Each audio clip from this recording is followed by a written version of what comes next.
Hi, my name is Dong and I'm an animator working in the Japanese animation industry.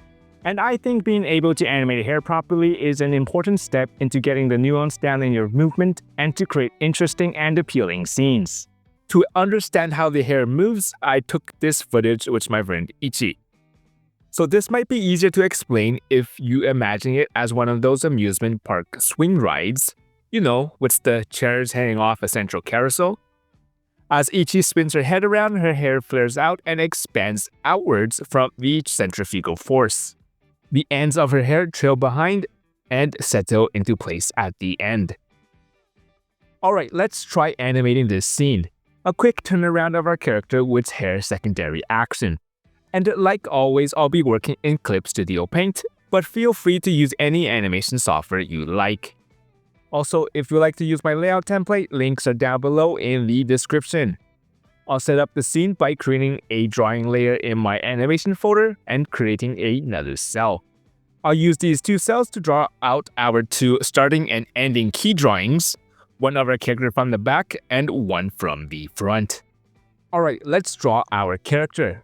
She will be in her normal resting frontal pose for this. Let's keep this rough and loose. Don't overthink this. Draw your underdrawing, figure out where the eyes sit on the face, and draw those in.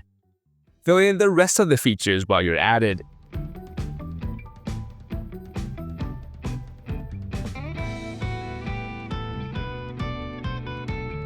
A big advantage of drawing digitally is the ability to use layers. If we draw the hair on a separate layer, it will make it a lot easier for us to make adjustments to drawing in the future. So let's do that here. I really like medium-length bobs to show off hair movement. Too short of a haircut and there is barely any secondary action, and if it's too long, it tends to get really messy and complicated. I think a bob is cute too.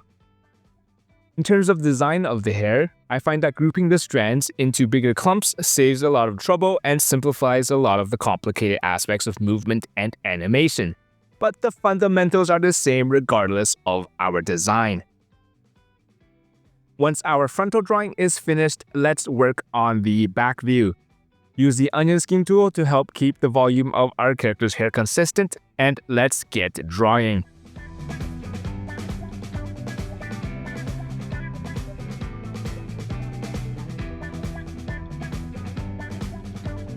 Next, let's start having our character turn around by drawing that side profile pose. We'll create a new cell in between our two keys, and let's rough this out. I kept the onion skin on so that I can make sure that the volume of our character's head stays consistent. A quick cheat to help you place the ear in profile views is that here, the rightmost edge of the ear is usually at the halfway point of the cranium. Let's keep her eyes closed as we generally blink when we turn our head. If we look at the reference, Ichi has her eyes closed around here too.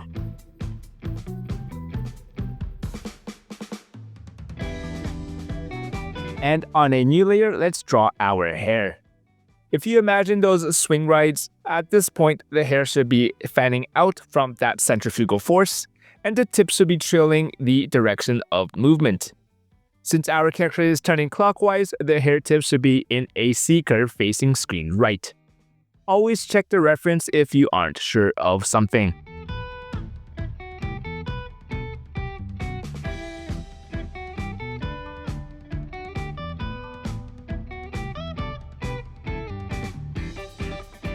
Next, we should get a drawing of the character in the 3/4 position. I can't really rely on the in-between animator to get this right, so we should draw this as the key animator instead.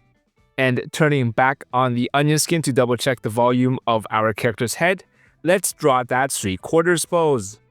We can also have her open her eyes here.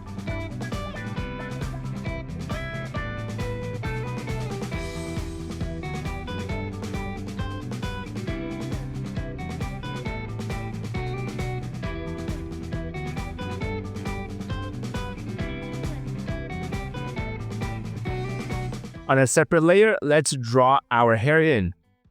In this drawing, like with the one before, our hair should be fanned out from that rotational centrifugal force from the movement of our character's head. The hair should still have that delayed secondary action along the tips, so make use of C-curves. The tips of the screen left hair should be facing right, and the screen right hair should have the tips facing left. Again, imagine that swing ride when you get confused. And we can double check this with our reference. For the next drawing, I would like to have the character finish her movement and get her in the frontal pose, but still have the hair moving to get that secondary action in there. Creating a new cell drawing and turning on the onion skin, let's trace over the outline of our character's face from the ending frontal drawing with a red line. We'll add a note for the cell painter to copy and paste over that area later on. And on a second layer, let's draw the hair. Using the frontal pose as reference, let's draw the hair, but again, bend out on either side. Remember, when animating the hair, those hair clumps should still have similar volume and length between each drawing, so double check that her hair isn't getting bigger or shrinking. I find this to be a common beginner mistake.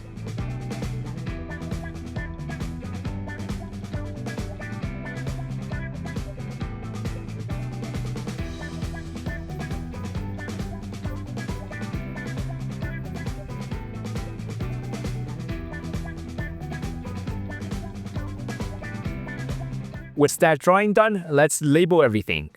So that will be drawings A1 to A5 here. On A4, we need a note for the red part to be copied and pasted from A5. So in the Japanese animation industry, we say something like Hoka A5 gose, and gose means something like duplicate. So duplicate from A5 or something like that.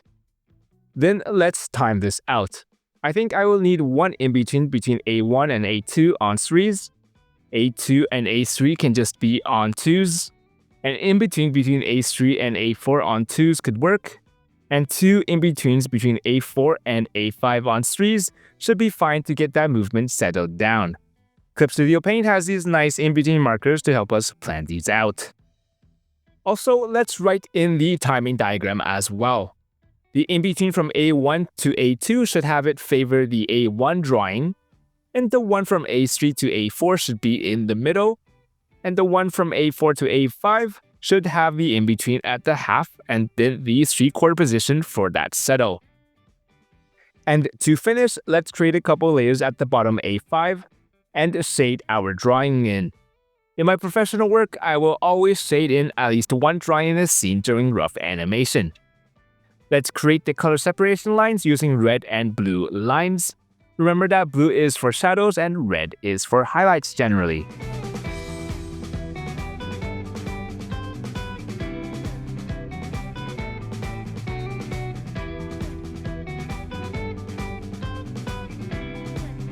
And on another layer, let's shade that drawing in. When I'm shading in the shadows, I like to use orange for skin, purple for hair, blue for everything else, and for highlights, I like to use a light yellow color.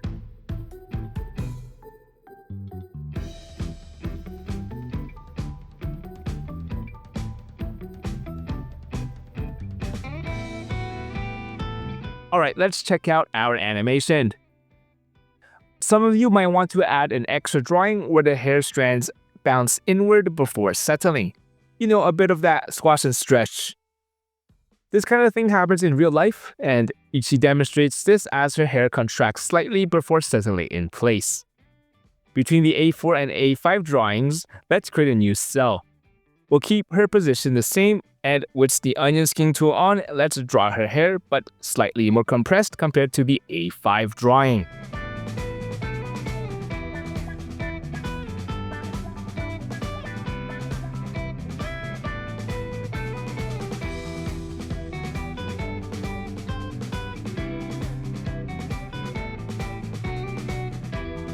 With that done, we can trace the rest of the face with a red line, and we'll use the Gose duplicate trick to deal with the rest of the drawing. Let's name this A4.5 and add the note for the cell painter. I think for timing, a single in-between from A4 to A4.5 on 3 should work, and a single in-between from A4.5 to A5 should get this animation settled. The in-between should favor the ending cell drawing here. Alright, let's check out this animation. I think it works. I feel like both versions work fine, and which version you animate for this scene is up to personal preference. While this version might be more realistic with the extra drawing, remember that being more realistic doesn't always mean a better animation. What I love about animation is that it is a medium that allows for a lot of personal interpretation. Often you can tell who animated a scene just by the style of the animation. Take this scene and add your own touches and see if you can do it better than me.